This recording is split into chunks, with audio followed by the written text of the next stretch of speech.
તમે એક વસ્તુ ટ્રાય કરજો.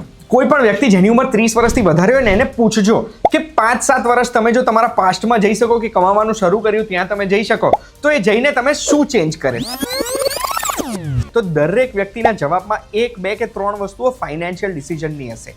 અને એટલે જ અગર જો તમે તમારા 20sમાં છો, તમે એક જેનઝી છો, તો પછી કઈ 5 ભૂલો તમારે નથી કરવાની ને તમારા 20sમાં એ હું તમને આ વિડીયોમાં કહેવાનો છું. અને એ 5 ભૂલો કઈ છે અને કઈ રીતે એ ભૂલો ના કરવાથી તમને ફાયદો થશે એ સમજવા માંગતા હોય તો ધ્યાનથી સાંભળજો.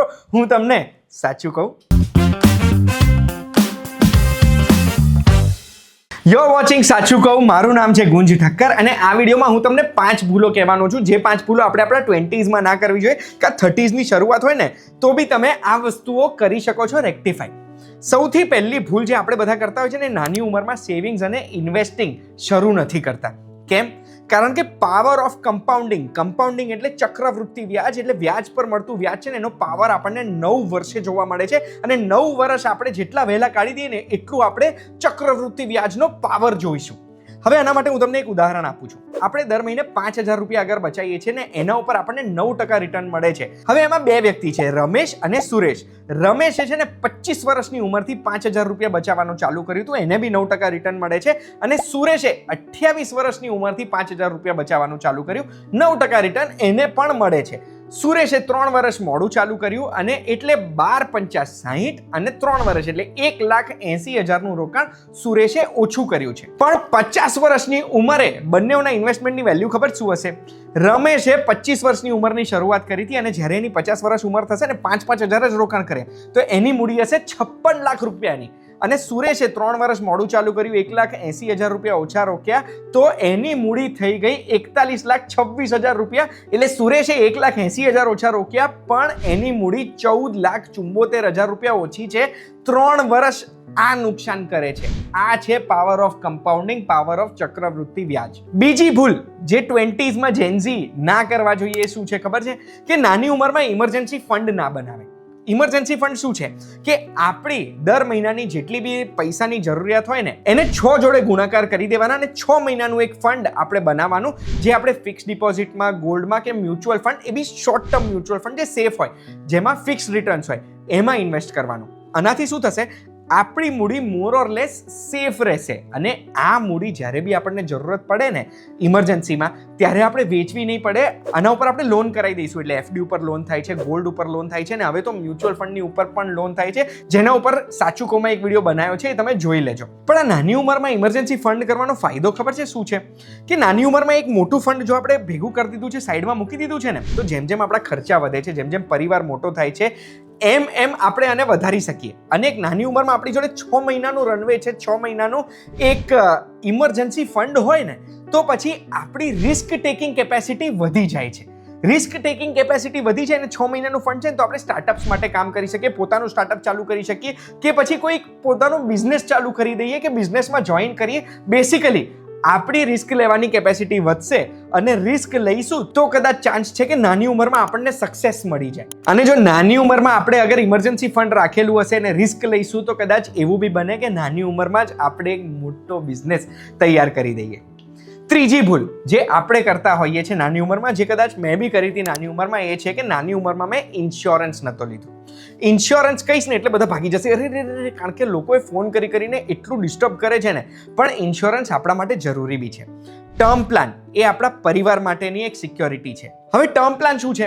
તો માની લો આપણે ટર્મ પ્લાન લીધો છે અને આપણને કંઈ થઈ જાય છે ને તો આપણા પરિવારને જેટલા પૈસાનો ટર્મ પ્લાન છે ને એટલા પૈસા આપી દે છે, એમની સેફટી રહે છે. 20 વર્ષની ઉંમરે માની લો એક વ્યક્તિ અગર જો 85 વર્ષ સુધીનો 1 કરોડ રૂપિયાનો ટર્મ પ્લાન લે છે ને તો નોન સ્મોકરનું પ્રીમિયમ 1,000 થી 1,500 રૂપિયા હશે અને સ્મોકર જે સિગરેટો પીવે છે ને એનું પ્રીમિયમ 2,000 થી 3,000 રૂપિયા હશે. પણ એ જ વ્યક્તિ જો થોડો મોડો એટલે 35 વર્ષે અગર ટર્મ પ્લાન લે છે 85 વર્ષ સુધીનો 1 કરોડનો તો નોન સ્મોકરનો લગભગ ડબલ થઈ જશે, 2,500 થી 3,500 રૂપિયા પર મંથ, અને સ્મોકરનું પ્રીમિયમ 3,500 થી 5,000 રૂપિયા પર મંથ થઈ જશે. આ આપણને શું કહે છે કે જો વહેલો ટર્મ પ્લાન લઈ લીધો હોત ને તો ઓછા પ્રીમિયમમાં આપણને મળી ગયો હોત. એ જ રીતે હેલ્થ ઇન્સ્યોરન્સનો પણ આપણને લોઅર પ્રીમિયમ તો મળશે જ મળશે. નાની ઉંમરમાં જો હેલ્થ ઇન્સ્યોરન્સ લઈ લઈએ ને તો એમાં જે વેઇટિંગ પીરિયડ હોય છે કે 2-4 વર્ષ સુધી આપણે વેઇટ કરીએ ત્યારે ઘણા બધા રોગ કવર થાય, એ વેઇટિંગ પીરિયડ બી નાની ઉંમરમાં પતી જાય જ્યારે આપણે વધારે હેલ્ધી હોઈએ છીએ. બીજું, નાની ઉંમરમાં અગર જો આપણે હેલ્થ ઇન્સ્યોરન્સ લઈએ છીએ તો એમાં જે નો ક્લેમ બોનસ હોય ને એનો પણ આપણને ફાયદો મળે ને. નો ક્લેમ બોનસ બી દર વર્ષે વધતું જતું હોય છે, એ આપણને ફાયદો મળે. ચોથી ભૂલ જે આપણે નાની ઉંમરમાં કરીએ, એજ્યુકેશન લોન. અને એજ્યુકેશન લોન ખરાબ નથી, એજ્યુકેશન લોનથી ફાયદો જ થાય છે, પણ એમાં જે મોરેટોરિયમ પીરિયડ હોય ને એ ખરાબ છે. મોરેટોરિયમ પીરિયડ શું છે કે આ પીરિયડમાં જે 3 વર્ષ 4 વર્ષ 5 વર્ષનું આપણને મોરેટોરિયમ પીરિયડ મળ્યું ને, કે જ્યાં સુધી આપણું ભણવાનું ચાલુ છે, જોબ નથી મળતી, ત્યાં સુધી કોઈ હફતો નહીં લાગે. આપણી લોન આપણને આપી દીધી છે એના પછી પણ એ હફતા ઉપર ઇન્ટરેસ્ટ ચડ્યા કરશે અને એ ઇન્ટરેસ્ટ ઉપર પણ ઇન્ટરેસ્ટ ચડ્યા કરશે ને જે મૂડીમાં એડ થતું જશે. મોરેટોરિયમ કેટલું ખતરનાક છે ને, એક્ઝામ્પલ આપીને હું સમજાવવા માંગુ છું. 15 લાખ રૂપિયાની જો એજ્યુકેશન લોન 9% ઇન્ટરેસ્ટ રેટ ઉપર આપણે લીધી છે અને એનું મોરેટોરિયમ પીરિયડ જો 3 વર્ષનું છે ને, કે આપણો કોર્સ ચાલે ત્યાં સુધીનું, તો હવે ઈએમઆઈમાં ડિફરન્સ તમને કહેવા માંગુ છું. માની લો આ 15 લાખની જે લોન છે એમાં 5 વર્ષની આપણે ઈએમઆઈમાં ચૂકવવા માંગીએ છીએ 9% વાળી, તો એ 15 લાખની લોનની ઈએમઆઈ આવશે 31,138 રૂપિયા. પણ જો 3 વર્ષનું મોરેટોરિયમ આપણે લઈશું ને તો 15 લાખની લોન આપણી વધીને થઈ ગઈ 19,63,000 રૂપિયા. અને એનું ઈએમઆઈ 5 વર્ષે જો આપણે પે કરવી છે ને તો એ આવી જાય છે આશરે 40,750 રૂપિયા. એટલે આપણું ઈએમઆઈ લગભગ 25% વધી ગયું. આપણે ખાલી 3 વર્ષનું મોરેટોરિયમ લીધું ને એમાં. એટલે લોન લેવી હોય એજ્યુકેશન તો લેવાની, પણ મોરેટોરિયમ ક્યારેય નહીં લેવાનું. પાંચમી અને સૌથી મોટી ભૂલ જે દરેક વ્યક્તિ કરે છે એ ફોન ઈએમઆઈ પર ખરીદેને. જો તમે સમજો એક વસ્તુ, ઈએમઆઈ ઉપર તમે જ્યારે લાખ, 1.25 લાખ, 1.5 લાખ રૂપિયાના ફોન લેશો ને તો એનો મતલબ એ છે કે જે વસ્તુની તમારે જરૂરત નથી, કદાચ જરૂરત છે ને તમે લો છો તો વસ્તુ અલગ છે, પણ જેની જરૂરત નથી ને એના માટે તમે આજથી લોનમાં બંધાઈ જાઓ છો. હવે એ ઈએમઆઈમાં હપ્તામાં જો બંધાઈ ગયા ને તો એનાથી પ્રોબ્લેમ શું થશે? તમારા ઇમરજન્સી ફંડ માટે એટલા પૈસા નહીં બચે તમારી પાસે, તમારા ઇન્વેસ્ટમેન્ટ માટે એટલા પૈસા નહીં બચે, અને દર મહિને આપણો ઈએમઆઈ હશે ને અને આવા ઇમરજન્સી ફંડ નહીં હોય તો આપણું રિસ્ક ટેકિંગ કેપેસિટી ઘટી જશે. હવે ઈએમઆઈમાં કંઈ ખોટું નથી, મોસ્ટ કેસીસમાં ઇન્ટરેસ્ટ ફ્રી ઈએમઆઈ હોય છે, એનો કોઈ ફાઇનાન્શિયલ એંગલ પણ નથી. પણ 3,000, 4,000, 5,000 રૂપિયાની જો ઈએમઆઈ આપણે 25 વર્ષની ઉંમરથી ભરવાનું ચાલુ કરી દઈશું, જ્યારે આપણી સેલેરી 25, 30, 35, 40,000 રૂપિયાની હોય, તો પછી આપણે શું નાની ઉંમરથી જ દર 1, 2, 3, 4, 5મી તારીખે ફિક્સ ઈએમઆઈ વાળું પેલું મગજમાં સ્ટ્રેસ ચાલુ થઈ જશે.